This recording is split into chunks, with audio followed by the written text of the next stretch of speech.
आप सभी को मेरी तरफ से जय माता दी। आज मैं आप सभी भक्तों को जो बात बताने जा रहा हूँ वो हर साधक, हर भक्त, हर साधु संत को जाननी अति आवश्यक है। कई लोग कारणवश इस बात को नहीं जान पाते हैं तो बहुत बड़ी गलती कर देते हैं। तो वो गलती आप लोगों से ना हो सके तो जो मैं बातें बताने वाला हूँ वो शास्त्र प्रमाण के साथ है और पूर्ण अनुभव के साथ ही मैं आप सभी को बताने वाला हूँ।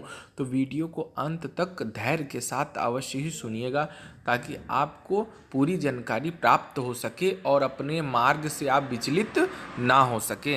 साधना करने वाले हर भक्त जनों को कभी भी असत्य नहीं बोलना चाहिए, यानी झूठ नहीं बोलना चाहिए। हाँ, वो बात अलग है कि कुछ झूठ ऐसे होते हैं जिनको बोलना अति आवश्यक होता है, नहीं तो कई लोगों के हृदय से भगवान के प्रति विश्वास टूट जाता है। वो झूठ की बात मैं नहीं कह रहा हूँ, मैं अन्य साधारण झूठ की बात बोल रहा हूँ कि कुछ लालच की वजह से, कुछ पैसे की वजह से लोग जो झूठ बोलते हैं वो सारी झूठ बात बिल्कुल भी नहीं बोलना है। निर्भय होना चाहिए, यानी आपके मन में कोई सा भी भय नहीं होना चाहिए साधना के दौरान।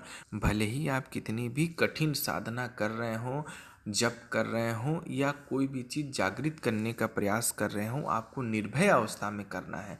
आपके मन, आपके हृदय, आपके मस्तिष्क में थोड़ा सा भी भय नहीं होना चाहिए। ये बात हमेशा आप याद रखिए कि आपके आराध्य, आपके इष्ट आपके साथ हमेशा खड़े हैं तो आपका बाल भी बांका नहीं हो सकता है। मैं आप सभी को बता दूं कि हर भक्त, हर साधु संत, हर साधना करने वाले मनुष्य को हमेशा स्वच्छ रहना चाहिए, पवित्र रहना चाहिए। पूरी निष्ठा भाव से भगवान की पूजा अर्चना करनी चाहिए। साथ ही आपको हमेशा स्वच्छ कपड़े ही पहनने चाहिए। दूसरी बात कि आप जिस स्थान पर बैठ रहे हो वो स्थान पूरी तरीके से पवित्र होना चाहिए और वहाँ रोज़ सुबह शाम झाड़ू पोछा इत्यादि होना अति आवश्यक है। या तक कि जब आप पोछा लगाएं तो कोशिश करें कि गीले कपड़े से ही पोछा लगाएं। चाहे आप किसी मंदिर में बैठ रहे हों, चाहे किसी भी स्थान में बैठ रहे हों, गीले कपड़े से पोछा लगाने के बाद ही आप अपनी साधना शुरू करिए, चाहे मंत्र जप करिए।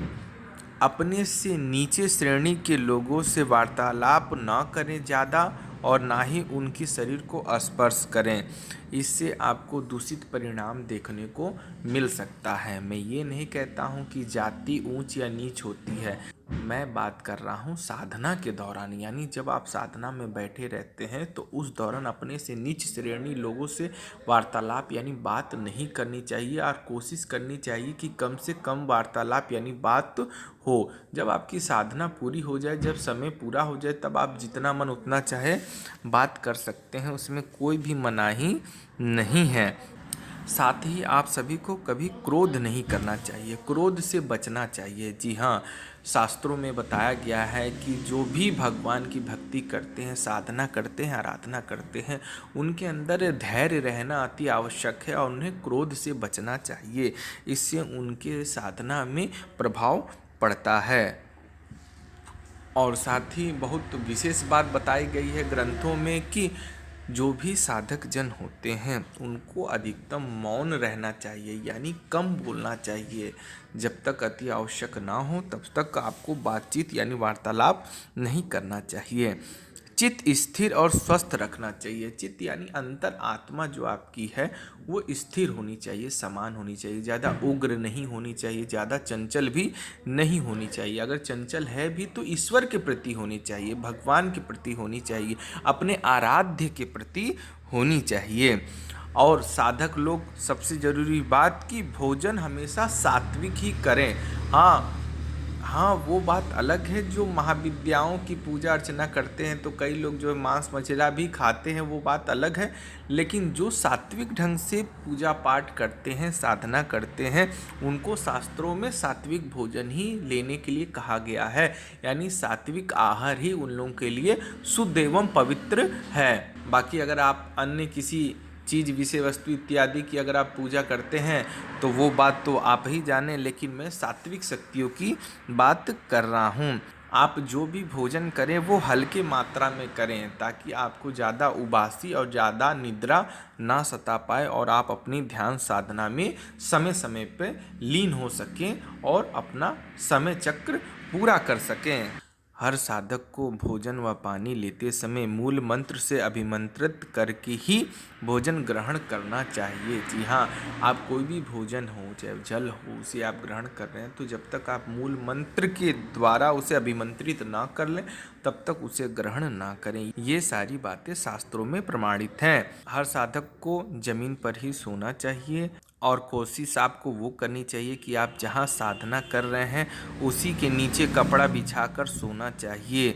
हाँ, एक बात का ध्यान रखें कि अंधेरे में नहीं सोना चाहिए। ऐसा ना हो कि आप जहाँ साधना कर रहे हैं अगर आप सो रहे हैं तो वहाँ अंधकार ना हो, या तो कोई अखंड दीप प्रज्वलित हो, चाहे कोई लाइट इत्यादि की व्यवस्था वहाँ होनी चाहिए। साथ ही किसी पे क्रोध नहीं करना चाहिए और गर्म पानी से स्नान नहीं करना चाहिए। ये भी बात शास्त्रों में वर्जित बताई गई है।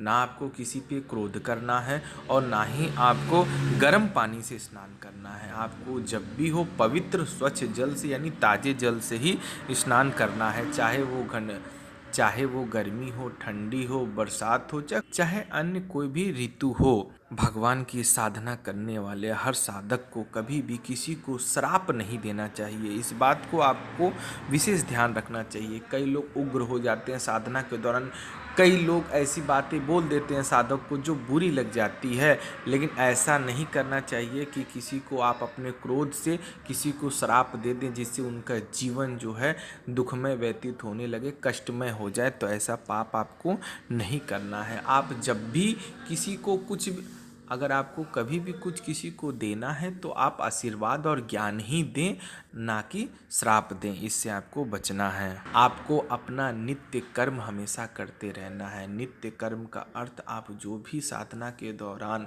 भक्ति के दौरान, अपने आराध्य के लिए जो भी कुछ रोज करते हैं उसको नियम पूर्वक हर दिन यानी हर रोज करते रहना चाहिए, ताकि आपके आराध्य, आपकी आदि शक्ति, चाहे आपके परम पिता, चाहे आपके संसार में जिस भी देवी देवताओं की आप पूजा कर रहे हैं उनसे आपका दूरी ना हो सके। एक डोर जो आपसे और उनसे बंधी हुई है उसमें गांठ ना पड़ पाए, इसी के लिए आपको नित्य कर्म हमेशा करते रहना चाहिए।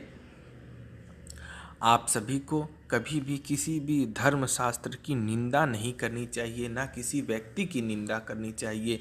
ये नहीं कि किसी कथाकार की बात आपको समझ नहीं आई तो उनके बारे में आपने उल्टा सीधा कह दिया। आपके मन में जो बात है आप अपने मन में रखिए, अन्यथा आप किसी से व्यर्थ में निंदा ना करें। काम, क्रोध, मोह, लोभ, हिंसा, असत्य से जहाँ भी हो सके बचना चाहिए। जी हाँ, ये सारे जितने चीज़ मैंने आप सभी से बताया हूँ, काम, क्रोध, मोह, लोभ, हिंसा, आलस्य, ये सब चीज़ से बचने से आपकी साधना मार्ग में जल्दी ही सफलता प्राप्त होती है।